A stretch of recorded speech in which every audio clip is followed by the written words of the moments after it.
ప్రధాని నరేంద్ర మోదీ తెలంగాణలో రెండో రోజు పర్యటనకు రెడీ అయ్యారు. ఇవాళ సంగారెడ్డి జిల్లాలో పలు అభివృద్ధి కార్యక్రమాలకు శ్రీకారం చుట్టనున్నారు. సంగారెడ్డి జిల్లాలో 9,000 కోట్ల రూపాయల విలువైన పనులకు శంకుస్థాపనలు, ప్రారంభోత్సవాలు చేస్తారు. ఈ సందర్భంగా అక్కడ నిర్మించిన ఐఐటి, నేషనల్ హైవేలు, గ్యాస్ పైప్ లైన్ వంటి వాటిని ప్రారంభించి జాతికి అంకితం చేయనున్నారు ప్రధాని మోదీ. ఆ తర్వాత బహిరంగ సభలో పాల్గొంటారు. సంగారెడ్డికి వెళ్లే ముందు ప్రధాని మోదీ ఉదయం 8 గంటలకు సికింద్రాబాద్, ఉజ్జయిని మహంకాళి అమ్మవారిని దర్శించుకోనున్నారు.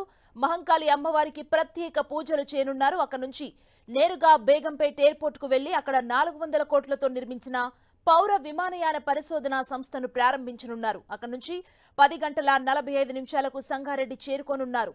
ప్రధాని మోదీ రాజ్ భవన్ లో బస చేయడంతో సిటీలో పోలీసులు నిఘా పెంచారు. రాజ్ భవన్ పరిసర ప్రాంతాల్లో భారీ భద్రత ఏర్పాటు చేశారు పోలీసులు. అలాగే సికింద్రాబాద్, ఉజ్జయిని మహంకాళి అమ్మవారి ఆలయ పరిసర ప్రాంతాల్లో భద్రతను కట్టుదిట్టం చేశారు. ఇవాళ మహంకాళి ఆలయ పరిసర ప్రాంతాల్లో ట్రాఫిక్ ఆంక్షలు విధించారు.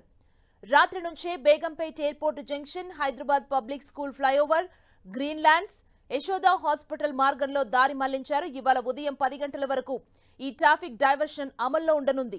డైవర్షన్ తో పాటు ప్రధాని వెళ్లే మార్గంలో ట్రాఫిక్ ఆంక్షలుంటాయని పోలీసులు వెల్లడించారు. ప్రధానమంత్రి నరేంద్ర మోదీ సంగారెడ్డి జిల్లా పర్యటన నేపథ్యంలో పటాన్ చెరు, అమీన్పూర్ పోలీస్ స్టేషన్ పరిధిలో భద్రతను కట్టుదిట్టం చేశారు.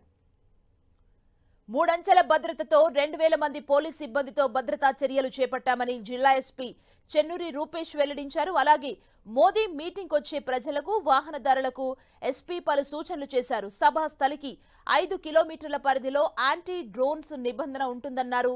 స్కూల్ విద్యార్థులకు ఎలాంటి ఇబ్బందులు కలగకుండా చూస్తామన్నారు. క్యూఆర్ కోడ్ ద్వారా పార్కింగ్ రూట్ మ్యాప్ ఏర్పాటు చేశామన్నారు ఎస్పీ రూపేష్.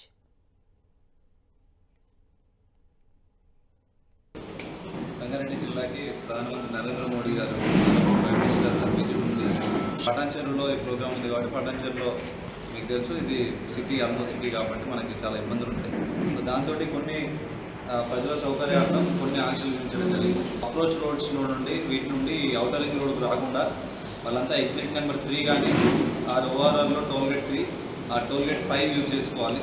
ఎందుకంటే 3 and 4 రేపు చాలా రష్గా ఉంటుంది. అన్నెసరీగా మన స్కూల్ వెళ్ళే వాళ్ళంటే పర్మిట్ చేస్తాం. ఎస్పెషల్లీ ఇక్కడ జాబ్ చేసే వాళ్ళు, వివిధ కార్మికులందరూ వెళ్ళేటప్పుడు ఇబ్బంది పడకుండా వాళ్ళందరూ కూడా ఎగ్జిట్ నెంబర్ 3 and 4 అవాయిడ్ చేసేసి మిగతా ప్లేసెస్ నుండి వెళ్ళాల్సిందిగా కోరుకుంటున్నాం.